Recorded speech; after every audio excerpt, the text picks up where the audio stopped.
महाराष्ट्राच्या राजकारणात प्रचंड खळबळ उडवून देणारी एक मोठी बातमी समोर आली आहे। ती म्हणजे काँग्रेस पक्षाने थेट शरद पवार यांच्या राष्ट्रवादी काँग्रेसला विलिनीकरणाचा प्रस्ताव पाठवल्याचं सांगितलं जात आहे। आता हे खरं असेल तर महाराष्ट्राच्या विरोधी राजकारणाचा नकाशाच पूर्णपणे बदलेल। त्यातच विलिनीकरणाच्या या चर्चेवर सुप्रिया सुळे यांनी सूचक विधान केल्यामुळे चर्चांना अधिकच उधाण आलंय। आता मुळामध्ये हे नक्की कसं घडलं, कोणाच्या वक्तव्यामुळे ही चर्चा सुरू झाली आणि सुप्रिया सुळे यांनी नेमकं काय सांगितलं, आपण सविस्तर जाणून घेणार आहोत या व्हिडिओच्या माध्यमातून। दरम्यान चॅनलवर नवे आला असाल तर इकडे खाली दिसत असलेल्या सबस्क्राईब बटनवर लगेच क्लिक करा। आता या घडामोडीची पार्श्वभूमी पाहता पश्चिम बंगालच्या राजकारणात सध्या मोठ्या घडामोडी घडतायत। कधी काळी बंगालमध्ये सत्तेत असणारा तिकडचा माजी मुख्यमंत्री ममता बॅनर्जी यांच्या तृणमूल काँग्रेसच्या पक्षाचा सुपडा साफ झालाय। मिळालेल्या माहितीनुसार एकूण 80 आमदारांपैकी 50 पेक्षा जास्त आमदारांनी ममता बॅनर्जींची साथ सोडली आहे। 19 खासदारांनीही वेगळा गट स्थापन केला आहे। दरम्यान आता ममता बॅनर्जी यांचा उरलेला पक्ष काँग्रेसमध्ये विलीन होऊ शकतो अशी शक्यता वर्तवली जाते। एकीकडे ही चर्चा सुरू असतानाच आता दुसरीकडे महाराष्ट्राच्या राजकारणात खळबळ उडवून देणारी माहिती समोर आली आहे। सूत्रांच्या माहितीनुसार काँग्रेस पक्षाकडून शरद पवार यांच्या राष्ट्रवादीलाही काँग्रेस पक्षात विलीन होण्याचा प्रस्ताव पाठवण्यात आलाय। आता या चर्चेची ठिणगी कुठून पडली तर सांगते, संजय राऊत यांच्या वक्तव्यामुळे।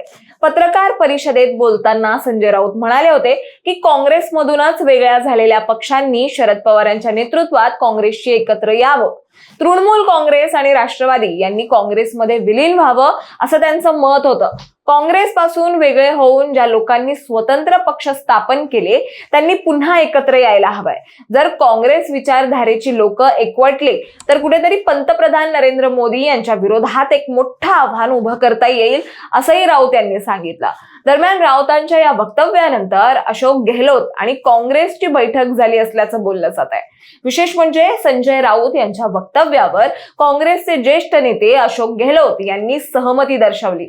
ते म्हणाले की संजय राऊत बरोबर आहेत, जे पक्ष काँग्रेसमधून वेगळे झालेत त्यांनी परत यायला हवाय। राहुल गांधींना इंडिया आघाडीचे नेते मानलं पाहिजे। आणि विशेष म्हणजे नेमक्या याच कालावधीत गुरुवारी दिल्लीत काँग्रेसची महत्वाची बैठक पार पडली आहे, ज्याला अध्यक्ष मल्लिकार्जुन खरगे, राहुल गांधी, सरचिटणीस आणि सर्व राज्यांचे प्रभारी उपस्थित होते। आणि त्याच आठवड्यात बुधवारी राष्ट्रवादी काँग्रेस शरद पवार पक्षाचा वर्धापन दिनही पार पडला। आणि याच पार्श्वभूमीवर सुप्रिया सुळे यांनी केलेल्या सूचक विधानाने सर्वांच्याच भुवया उंचावल्या। राऊत यांच्या वक्तव्यावर बोलताना सुप्रिया सुळे म्हणाल्या की संजय राऊत माझ्यासाठी मोठ्या भावासारखे आहेत। त्यांनी जे सुचवलंय ते त्यांचे वैयक्तिक मत आहे। पुढे काय होतं आणि राजकीय घडामोडी कोणती दिशा घेतील हे भविष्य ठरवेल। आता सुळे यांच्या या विधानानंतर राजकीय विश्लेषकांच्या मते असा अंदाज बांधला जातोय की आगामी काळात शरद पवारांचा राष्ट्रवादी पक्ष काँग्रेसच्या झेंड्याखाली येऊन एकत्र काम करू शकतो। आता महत्वाचा मुद्दा म्हणजे कधी हे विलिनीकरण झालं तर काय बदलेल, या मागचे राजकीय समीकरण कसे बदलतील आपण तेही समजून घेतलं पाहिजे। जर शरद पवारांच्या राष्ट्रवादी पक्षाचं काँग्रेसमध्ये विलिनीकरण झालं तर लोकसभेत काँग्रेसच्या खासदारांची संख्या 8 ने वाढेल। 2024च्या लोकसभा निवडणुकीत पवारांच्या राष्ट्रवादीने इंडिया आघाडीतून 8 जागांवर विजय मिळवला होता। शरद पवार स्वतः राज्यसभेत खासदार आहेत।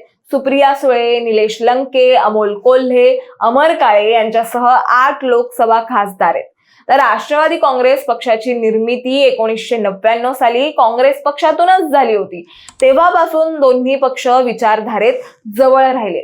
1999 ते 2014 आणि नंतरही त्यांनी निवडणूक एकत्र लढवल्यात आणि सरकारमध्येही ते एकत्र होते। 3 वर्षांपूर्वी राष्ट्रवादीत फूट पडली, ज्यात शरद पवार गट काँग्रेस शेजारी थांबला तर अजित पवार गट सत्तेत गेला।